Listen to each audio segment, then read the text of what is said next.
우리가 보통 불신앙이라 이렇게 하면은 하나님을 믿지 않는 교회 밖의 사람들을 생각을 합니다. 그런데 사회 전체가 기독교화가 되어 있을 때 사람들, 특별히 교회가 사회적으로 큰 영향력을 끼치고 이렇게 있을 때에 사람들은 교회를 떠나지 않는데도 불구하고 하나님을 버리는 그러한 길을 택하는 경우가 있습니다. 이것을 너무나도 잘 보여주고 있는 성경책이 바로 호세아서입니다. 그 당시 이스라엘 백성들은 교회를 떠날 수가 없었습니다. 왜냐하면 이스라엘 자체가 바로 교회였기 때문인 것이죠. 그들은 말만 하면 하나님의 백성으로 종교 생활하는 것이라 이렇게 이야기했지만 실제적으로 그들의 마음은 하나님을 떠나 있었습니다.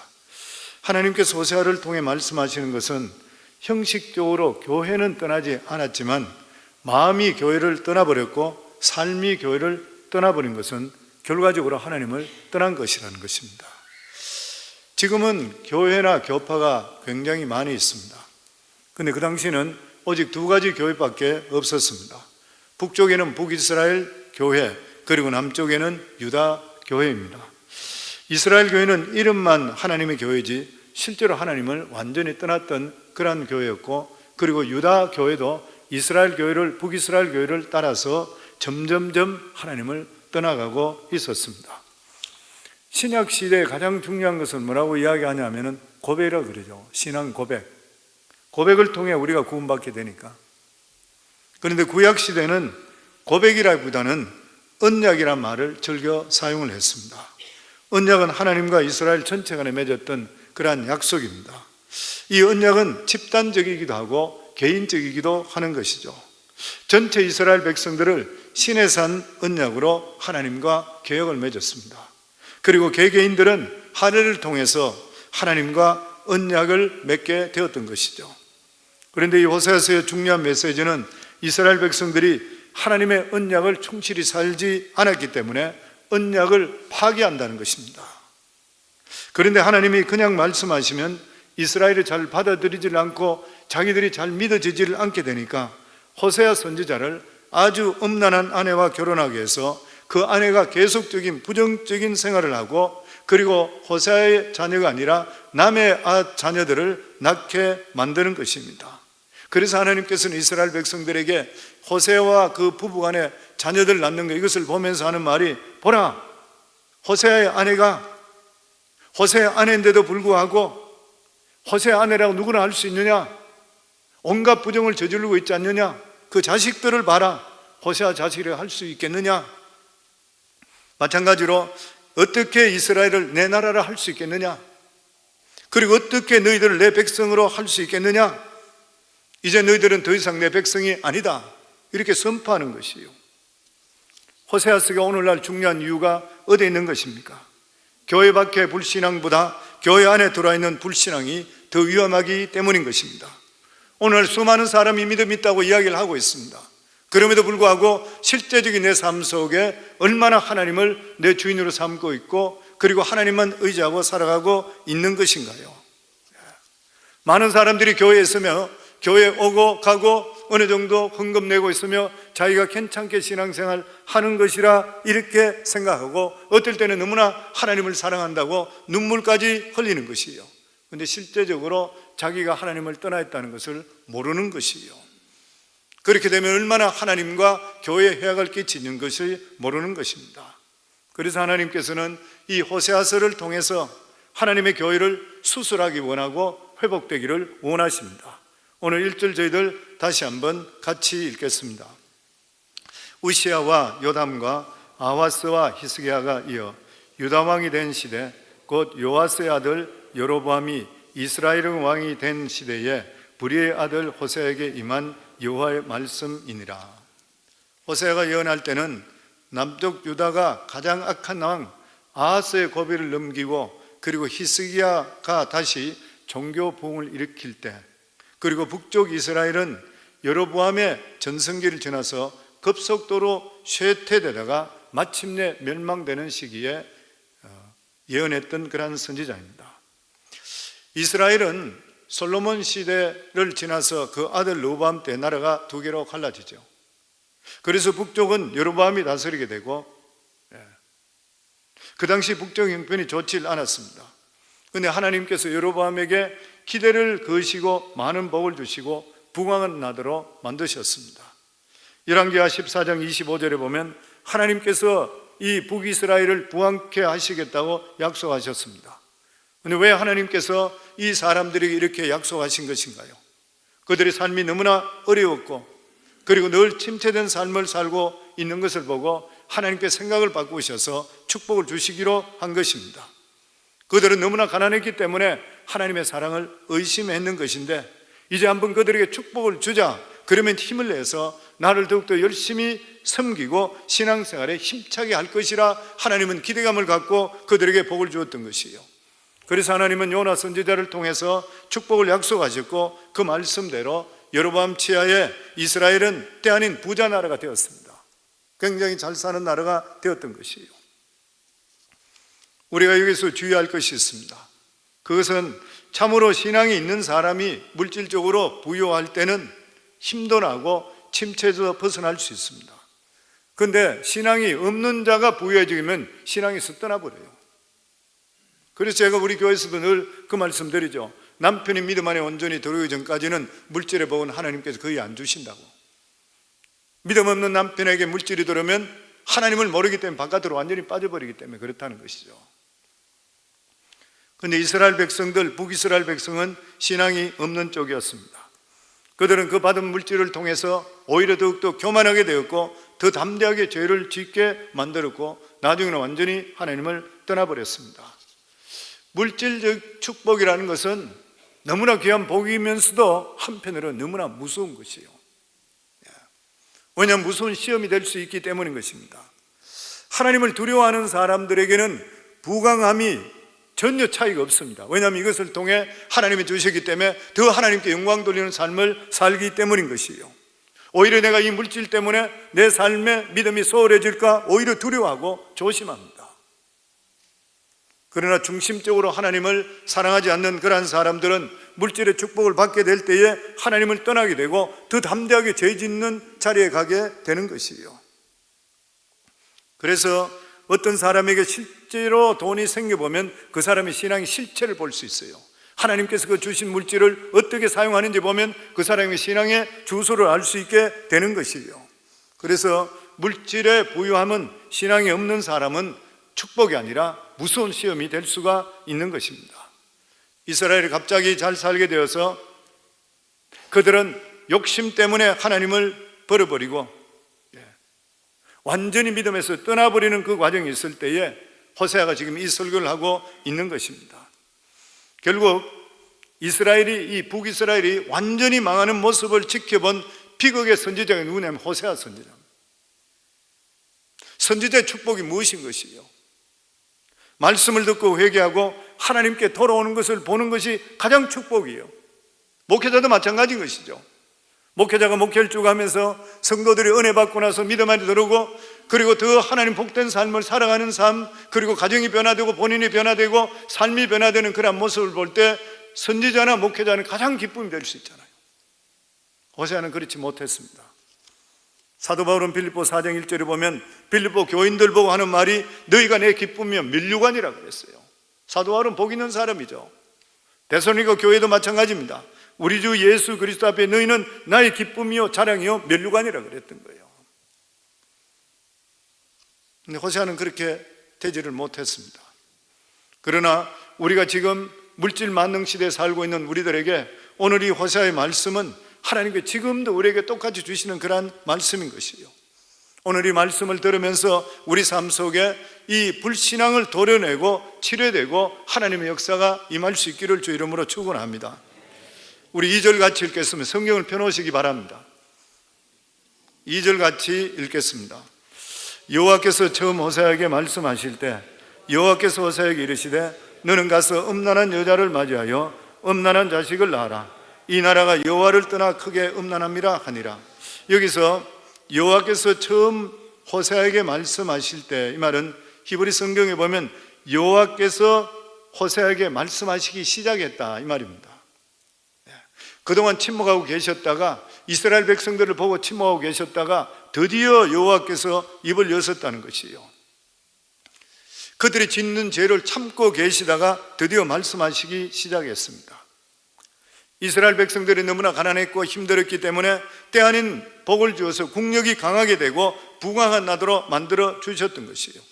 그런데 그 결과로 그들은 자기들의 욕심을 채우게 됐고 완전히 하나님을 떠나게 되었습니다. 그들이 잘 살게 되니까 지금까지 짓지 못했던 죄를 겁없이 짓게 되는 거예요. 부자가 되고 나니까 그동안 가지고 있던 약한 신앙까지도 다 버려버렸던 것이에요. 그러나 그들은 교회를 떠나지는 않았습니다. 그러나 그들 중심에 하나님은 이미 떠나버리고 말았던 것이에요. 이제 하나님은 호세아를 통해서 말씀하시기 시작하는데 첫 번째 말씀이 뭐냐면은 놀랍게도 호세아 선지자에게 음란한 아내를 취해서 음란한 자식을 낳아라 그랬습니다. 음란한 아내란 그 당시 이스라엘은 창녀가 없었습니다. 음란한 아내란 결혼 전부터 음란한 생활을 했고 결혼 후부터도 계속적으로 음란하고 더러운 생활을 했다는 것이죠. 2절에 보면 너는 가서 음란한 여자를 맞이하여 음란한 자식을 낳아라. 이 나라가 여호와를 떠나 크게 음란함이라 하니라. 하나님께서 호세아에게 이런 일을 시키는 이유가 이 나라가 여호와를 떠나서 크게 행음했다는 것이요. 음란한 아내는 이스라엘 백성 전체를 말하는 것이요, 음란한 자녀는 이스라엘 백성 한 사람 한 사람을 이야기하고 있는 것입니다. 행음한다는 뜻이 무엇인 것이요? 행음을 두 가지로 생각할 수 있죠. 첫 번째는 영적으로 행함하는 것입니다. 신앙이 무엇입니까? 하나님과 혼인하는 것이잖아요. 하나님과 결혼하는 것이 신앙입니다. 결혼함을 통해서 내가 살고 죽고 모든 것들이 하나님 손에 있는 것이고 내 것은 하나도 없고 모든 것이 하나님 것이라 믿는 것이 바로 신앙인 것이고 그것이 바로 하나님과 결혼하는 것이에요. 그런데 만약 다른 곳에서 구원을 찾으려 하고 급할 때 다른 곳에 쫓아간다면 그것은 신앙이 아닌 것이에요. 내가 어려움이 있을 때 하나님께 엎드리지 않고 다른 것을 찾는다면 그 사람은 신앙이라 할 수가 없는 것이에요. 하나님께서 이스라엘 백성들을 택하신 이유가 어디에 있는 것입니까? 하나님의 은혜의 통로가 되기 위해서 택하신 것이요. 저와 여러분들을 택한 이유가 어디에 있습니까? 하나님께서 우리를 은혜의 하나님의 축복의 도구로 사용하시기 위해서인 것이요. 그런데 그들은 그 통로를 통해서 자신이 부자 되고자 했습니다. 오늘날도 하나님을 실제적으로 만나지 못한 사람들은 기복신앙이 따로 있는 것이 아니잖아요. 하나님을 하나의 복 주는 사람인 양 이렇게만 생각하는 것과 똑같은 것이요. 그들은 신앙, 자기들이 받았던 이 은혜, 살아계신 하나님의 그 크신 거룩하신 은혜, 이것을 다른 사람에게 전하려고 생각하지 않고 자신들의 만족으로만 받아들였던 거예요. 이게 행음하는 것이고 신앙이 변질되는 것입니다. 하나님은 믿는 사람들만 사랑하는 것이 아니라 믿지 않는 사람들도 사랑하십니다. 모든 사람을 사랑하십니다. 디모데전서 2장 4절에도 하나님께서는 모든 사람이 구원받기를 원하신다고 그랬어요. 그리고 진리에 이르기를 원하신다고 그랬어요. 그러니까 하나님께서는 모든 사람이 다 구원받기를 원하셔요. 그런데 하나님의 이 사랑을 전달하는 통로가 누구인 것이요? 택한 백성이잖아요. 구원받은 하나님의 백성들인 것입니다. 그런데 신앙이 은혜의 통로가 되지 않고 내 만족이 되면 그것은 행음이라, 음란한 행인 것이요. 우리는 생각할 때 내가 나와서 이 정도 예배 드린 거 대단한 일이 아닌가? 이렇게 많이 모였으면 게 대단한 일 아닌가? 자기 만족을 추구하는 태도인 것이죠. 그리고 이스라엘 백성들은 실제적으로 북이스라엘 백성들은 음란했습니다. 가나안 종교를 섬겼잖아요. 가나안 종교 자체가 음란한 종교인 것이요. 농경시대에서는 비가 무엇보다도 필요했습니다. 그런데 이 바알은 비의 신이잖아요. 보면 말도 안 되는 신화들이 있어요. 보면 비가 오지 않으면 농사가 되지 않게 되는데 바알이 지하신이라고 하는 못과 싸우다가 죽었대요. 그런데 그 여동생 아낫이 죽은 바알을 다시 살리기 위해서 노력하는데 1년에 한 번 정도밖에 살 수 없는데 이때 음란한 행위를 많이 해야지 힘이 돼서 살아날 수 있지. 말도 안 되는 이야기죠. 그런데 이것을 실제적으로 이 사람들이 같이 동참을 했어요. 북이스라엘 백성들이. 그 북이스라엘의 특징이 뭐냐면은 껍질은 여호와 신앙인데 알맹이는 가나안 종교였습니다. 기복 신앙이죠. 3절입니다. 같이 읽겠습니다. 이에 그가 가서 디볼라임의 딸 고멜을 맞이하였더니 고멜이 임신하여 아들을 낳으며 호세아는 고멜을 정식으로 고에게 신부 대금을 치르고 결혼했습니다. 그런데 고멜은 결혼한 후에도 여전히 음란한 짓을 계속하며 3명의 자식을 낳게 됩니다. 물론 이 자식은 호세아의 자식들이 아닌 것이요, 자식을 셋이나 낳았지만 고멜은 호세아로 돌아올 생각하지를 않았습니다. 4절 말씀 같이 읽습니다. 여호와께서 호세아에게 이르시되 그의 이름을 이스라엘이라 하라. 조금 후에 내가 이스라엘의 피를 예후의 집에 갚으며 이스라엘 족속의 나라를 피할 것임이니라. 첫 아들을 낳자마자 하나님은 그 아들의 이름을 이스라엘이라 부르게 했습니다. 성지순례 가본 분은 아시겠지만 북쪽에 이스라엘 지역 중에 이스라엘 평지가 있습니다. 갈멜살 옆쪽에. 그런데 그것은 역사적으로 피비린내 나는 살육이 있었던 곳이에요. 여로보암의 조상인 예후, 그 여로보암 지금은 2세지요. 여로보암 2세의 조상인 예후는 아합 가족들을 이곳에서 몰살시켰습니다. 70명이나 한꺼번에 죽이고 아합 강가가 완전히 멸절됐습니다. 그러니까 이 이스라엘이라는 이 땅 이름 이 자체가 뭐냐면 아합 왕가의 멸망을 상징하는 것이에요. 마찬가지로 호세아의 음란한 아이 이름을 이스라엘이라 지은 것은 이 아이가 성인이 되기 전에 지금 호황을 누리고 있는 이 여로보암의 집안, 예후의 집안이 완전히 끝난다는 것이에요. 그리고 6절 말씀입니다. 같이 읽겠습니다. 고멜이 또 임신하여 딸을 낳으며 여호와께서 호세아에게 이르시되 그 이름을 로루하마라 하라. 내가 다시는 이스라엘 족속을 긍휼히 여겨서 용서하지 않을 것입니다. 첫 아이를 낳고도 고멜의 부정한 행실이 고쳐지지 않았습니다. 둘째 아이를 낳았는데 이번엔 딸이었습니다. 하나님은 그 아이 이름을 로루하마라 짓게 되었습니다. 루하마, 로가 아니고 루하마는 히브리어로 긍휼이라는 뜻입니다. 하나님께서 이스라엘 백성을 불쌍히 여기시고 긍휼을 베푼다는 것이죠. 그런데 로루하마는 no mercy예요. 긍휼을 베풀지 않겠다는 것이에요. 하나님께서 믿는 사람들에게 긍휼을 거두가시게 되면 어떻게 되는 것이에요? 단순히 은혜 없는 사람이 되는 것이 아니라 짐승과 같아집니다. 실제적으로 호세아서를 보면 하나님의 은혜를 빼앗겼던 이스라엘 백성들이 얼마나 짐승같이 살았는지를 알 수 있게 되는 것이에요. 믿는 사람이 하나님의 은혜가 떠나가면은 다른 사람이 그 사람을 금방 알 수 있습니다. 본인만 모를 뿐인 것이죠. 하나님께서는 은혜를 베푸실 때는 말씀을 듣게 하는 것이에요. 그러니까 내 귀에 말씀이 들리고 있다는 것은 하나님께서 나에게 은혜를 베풀고 있다는 것입니다. 하나님 말씀이 들리고 계신가요? 그러면 하나님께서 우리에게 은혜를 베풀고 계시는 것이에요. 은혜를 거두어 가시게 될 때는 말씀을 거두어 가서 말씀을 사모하는 자에게 주십니다. 빼앗아 버리는 것이죠. 왜냐하면 말씀은 살아있다 그랬잖아요. 우리가 돈이 있고 건강이 있다 하더라도 말씀이 없게 될 때는 로루하마, 노멀스가 되는 것이에요. 얼마 안 있으면 결과가 나타나게 되어 있는 것입니다. 그래서 우리 삶 속에 말씀을 빼앗기지 않아야 되는 것이에요. 그러면서 마지막 부분입니다. 드디어 8절부터 구약 성경에서 가장 두렵고 비참한 선언이 나오는 것이에요. 하나님께서 이스라엘 백성들을 향해서 이제는 너희가 내 백성이 아니라 그래요. 이 말은 이제까지 이스라엘 백성과 하나님 같이 했었는데 이제는 완전히 남남이 된다니, 완전히 남남이 되는 것이에요. 부부간에 따지면 완전히 이혼한다는 것이에요. 바로 하나님께서 약속한 구약의 모든 은혜와 축복이 한순간에 끝장난다는 뜻입니다. 하나님께서는 아브라함을 택하셔서 그의 하나님이 되셨고 그 후손들에게 복을 주셨습니다. 그 약속대로 애굽에서 이끌어내셨고 시내산에서 언약을 세우셨습니다. 그때부터 이스라엘은 하나님의 백성이 되었습니다. 바로 너는 내 것이라 하셨듯이 하나님의 보호와 책임 안에 있게 되었습니다. 그리고 하나님께서는 이스라엘 백성들을 가나안 땅을 정복케 하시고 다윗을 통해 굳건한 나라를 세우게 하셨습니다.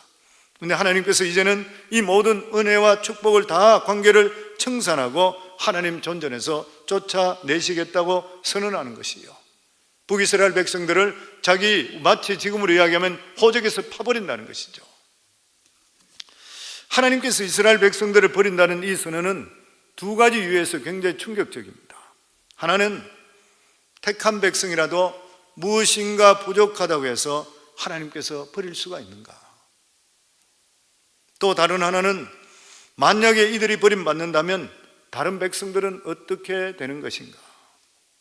다시 말해서 하나님께서 이스라엘 백성들을 버림으로써 모든 구원의 계획을 버리느냐, 아니면 이스라엘을 버리시는 것은 버리시지만 인류의 구원에 대한 계획은 계속적으로 변함없이 이루어지는 것인가?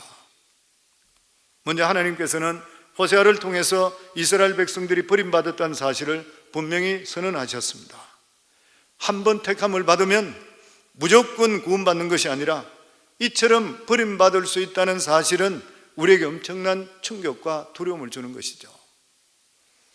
그러나 하나님께서는 이스라엘 백성을 버린다고 해서 모든 구약의 은혜와 축복을 취소하는 것이 아니라 다른 이스라엘을 택하셔서 그 일을 계속 하시겠다고 선언합니다.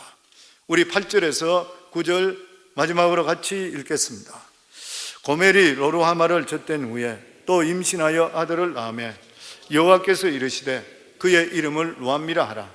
너희는 내 백성이 아니요 나는 너희 하나님이 되지 아니할 것입니다.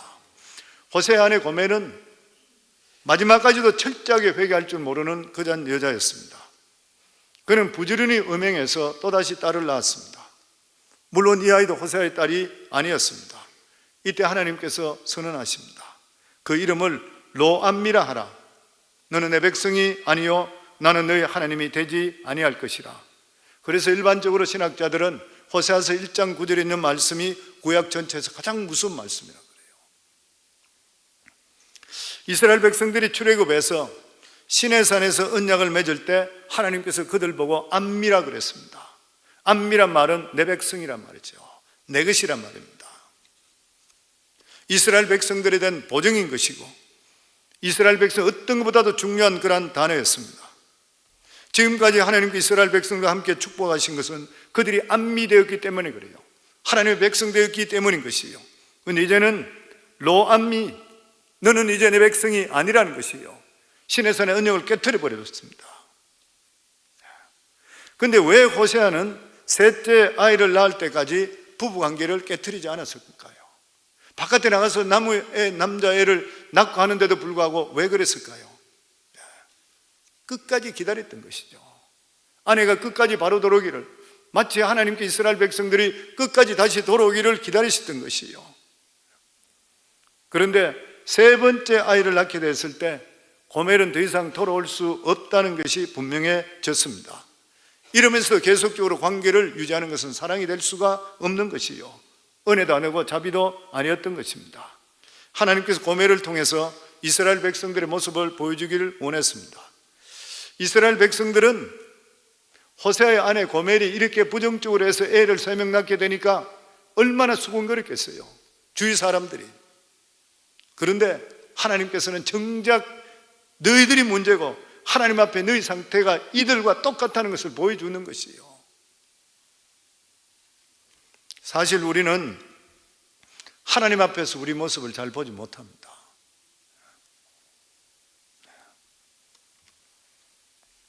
그러면서 우리 생각할 때 부정하다고 해서 하나님께서 버림을 받게 된다면 하나님 앞에서 버림받지 못할 사람이 누가 있겠느냐? 이건 우리들의 굉장히 중요한 그런 문제인 것이죠. 이 문제를 다룰 때 우리가 반드시 기억해야 될 것이 있습니다.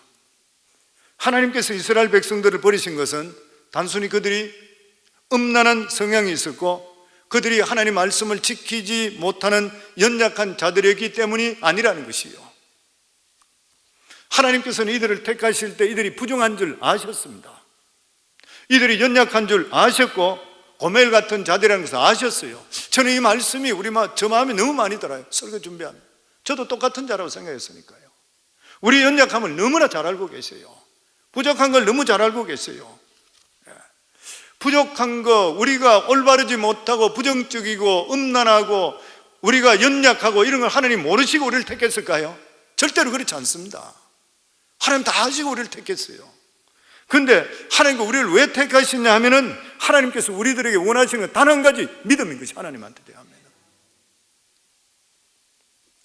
우리는 연약하지만 하나님은 강하시고 하나님은 다 할 수 있다는 믿음인 것입니다.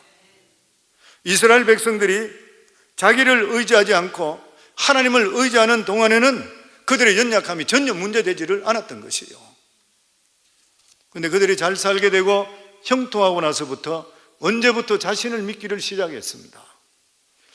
하나님께서 자기를 택해서 암미 내 백성이라 부르게 되니까 무엇인가 자기가 특권을 가진 것 같이 생각했는 거예요. 택함 받았으면 다 되는 거라 생각하고 살아가는 삶은 자기 정력적으로 달려갔던 것이에요. 오늘 우리가 실수할 때가 얼마나 많이 있습니까? 이스라엘 백성들이 버림받은 것은 그들의 연약함 때문이 아니라 바로 교만함 때문인 것이에요. 하나님 앞에서 자신의 연약함을 깨닫고 있는 이상은 절대로 버림받지 않습니다. 하나님의 무한하신 은혜가 우리 속에 머물게 되어 있는 것이요. 그러나 내가 하나님 자녀로 택함을 받게 되었으니까 내가 아무렇게 살아도 당연히 하나님께서 나를 보살펴 주시고 책임진다는 생각할 때부터 관계가 깨어지기 시작하는 거예요.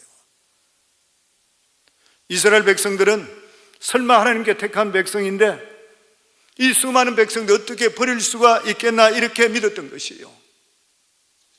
아브라함, 이삭, 야곱의 하나님인데 지금까지 암미라고 불렀는데 하루아침에 어떻게 우리를 버릴 수가 있느냐는 것이요. 그리고 주위 사람들로부터 조롱을 받을 수가 있느냐는 것이요. 그러나 하나님께서는 그렇게 하십니다. 하나님께서 이스라엘 백성을 버린 일을 얼마든지 반복할 수 있다는 것이요. 그래서 다시 하나님 우리에게 말씀해 주십니다. 하나님은 우리가 연약하다고 절대 버리시지를 않는 것이요. 고멜처럼 음란한 성향이 있다고 해서 버리지 않습니다. 하나님께 사람을 버리시는 것은 하나님의 은혜를 마치 자기 이익의 담보라고 생각하는 것 마치 당연한 권리인 것상 생각하는 교만이 있을 때 버리는 것이요. 예수님 당시 유대인들은 자기들이 할례를 받고 율법을 받았다 생각했어요. 그 사실 자체만 하더라도 하나님께 자기들을 구원해 주신다 생각했던 것이요. 그들은 하나님을 의지하지 않고 자기들의 자격을 의지했습니다. 저는 이것을 볼 때 예전에 우리 맥크린 바이블 처치에 유대의 목사님, 일대 목사님 란 살로몬 목사님, 옛날에 맥크린 바이블 처치에 그분 목사님 간증이 항상 앞에 나와 있었어요. 이제는 은퇴하셨는데 지금 있는지 잘 모르겠는데 거기 보면 그런 게 있잖아요. 자기는 항상 이렇게 교육받았대. 우리는 택한 백성이야. 네가 무슨 짓을 하더라도 하나님께 너를 구원하신다. 그리고 자기가 마약에 심취했다고 그랬죠. 완전 몸이 완전히 피폐됐었고 삶의 의욕도 없고 젊을 때 뭐를 위해 사는지 모르고 해롱해롱하며 살고 있습니다. 기쁨도 없고 그러다가는 길을 가다가 젊은이가 어떤 사람이 자기에게 다가와서 예수 그리스도를 전가하는 것이에요. 근데 그 사람 얼굴에 기쁨이 넘치기 시작하는 거예요. 그렇게 감사하며 모습이 틀리는 것이에요. 대간절 저 사람이 무엇을 알기에 어떻게 같은 청년인데 저 사람은 저렇게 감사하고 기쁜데 내 모습은 이것이 마약에 찌들어 내 모습이 뭔가. 그래서 그 청년을 따라갔다가 예수 그리스도 영접하고 인생이 완전히 바뀌게 됐다는 것이죠. 이스라엘 백성들이 지금도 실수하는 것이 그거라는 것이잖아요. 그들은 하나님을 의지하는 것보다 자격을 의지했습니다.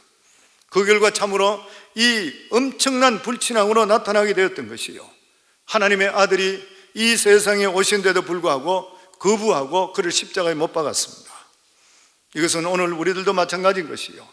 하나님께서 아무 자격 없는 우리를 택하신 것은 자신을 믿지 말고 무조건 하나님을 믿으라고 그리고 믿음에 살라고 우리를 불러주신 것이요. 우리 삶은 매일매일 내 삶 속에 내 공로는 하나도 없다는 것을 고백하셔야 되고 하나님만 의지하고 살아간다는 것을 계속 고백할 때 우리가 안전하게 살 수 있습니다. 우리의 연약함이나 우리 안에 있는 음란한 성향, 그런 죄성이 하나님의 은혜를 결코 몰아낼 수가 없는 것이요. 우리가 부족함을 인정하고 하나님께 매달리는 동안에는 넘어질지언정 절대로 버림받지를 않는 것입니다. 그러나 하나님의 은혜를 당연시 여기고 자신의 어떤 외적인 조건을 믿으면서 당연히 은혜 받을 자라고 생각하게 되면 깊은 죄악에 빠질 수 있다는 것을 항상 명심할 수 있어야 됩니다. 우리가 살 수 있는 길은 오직 믿음뿐인 것이에요. 별 볼 일 없잖아요. 저도 마찬가지잖아요.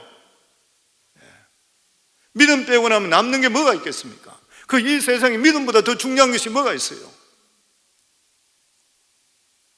어제는 우리 권사님 중에 한 분이 93세인데 소천하셨어요. 임종 예배를 드리달라고 가족이 부탁을 해서 임종 예배 드리러 갔습니다. 임종 예배는 세상을 떠나기 전에 항상 드리는 거잖아요. 도착해서 보니까 올해 얼마 못 사실 것 같아요. 연세도 많은데다가 복부암이 퍼져서 사기라 그래요. 숨소리를 들으니까 오래 못 사실 것 같아요.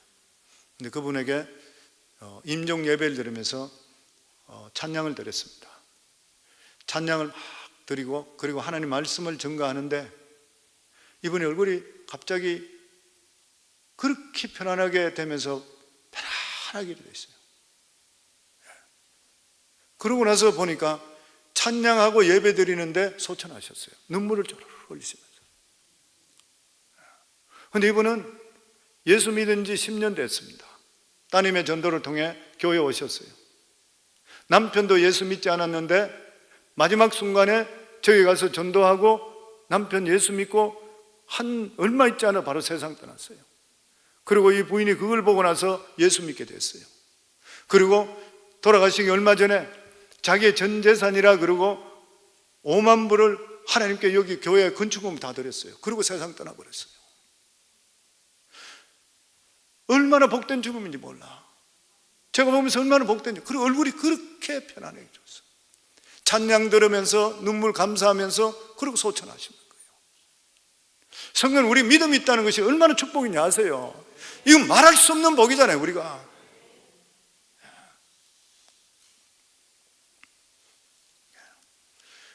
실제적으로 우리가 살 수 있는 것은 믿음뿐입니다. 이 믿음뿐이라는 말 자체가 뭐냐면은 우리에게는 소망이 없다는 거예요. 우리는 하나님을 의지할 때만이 우리 속에 소망이 있는 것이에요. 그렇게 하기 전까지는 우리들은 상당히 위험한 존재라는 거예요. 하나님께서 우리를 하루라도 지켜주시지 않으면 우리가 고멜과 같이 된다는 것이죠. 그렇기 때문에 우리는 늘 깨어서 기도해야 되는 것입니다.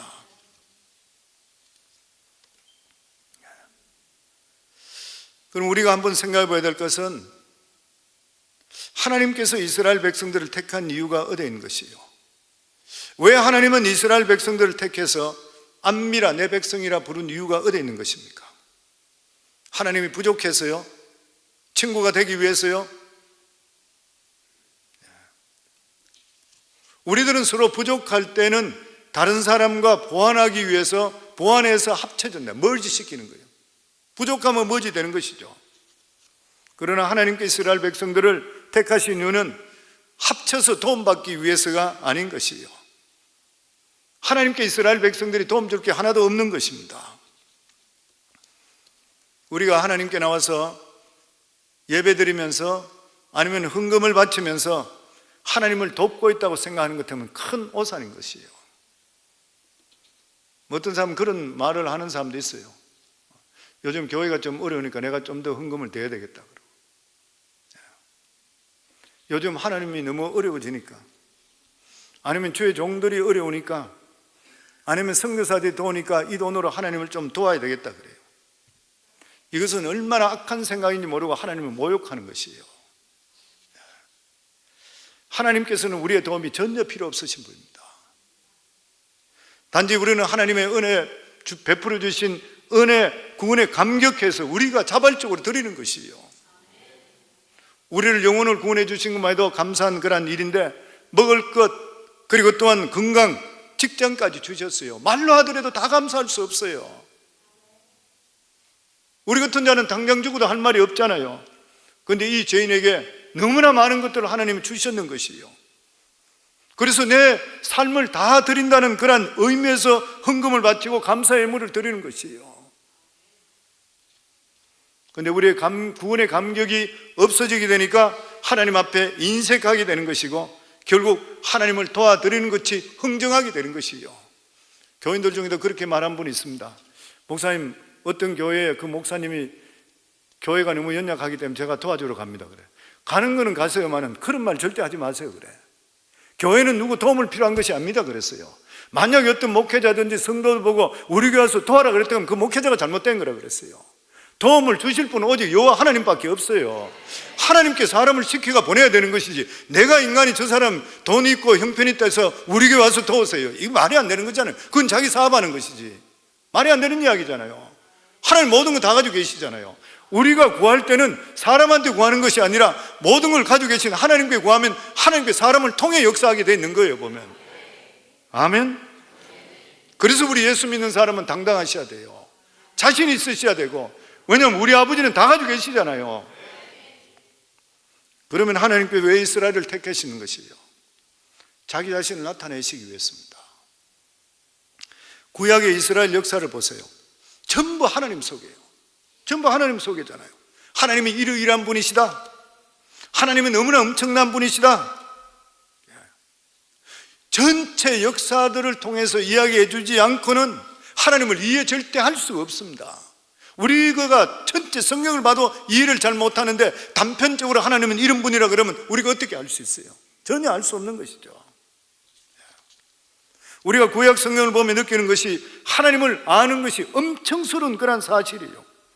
그래서 성경에 보면 하나님을 힘써 알자, 더욱더 힘써 알자 그랬어요.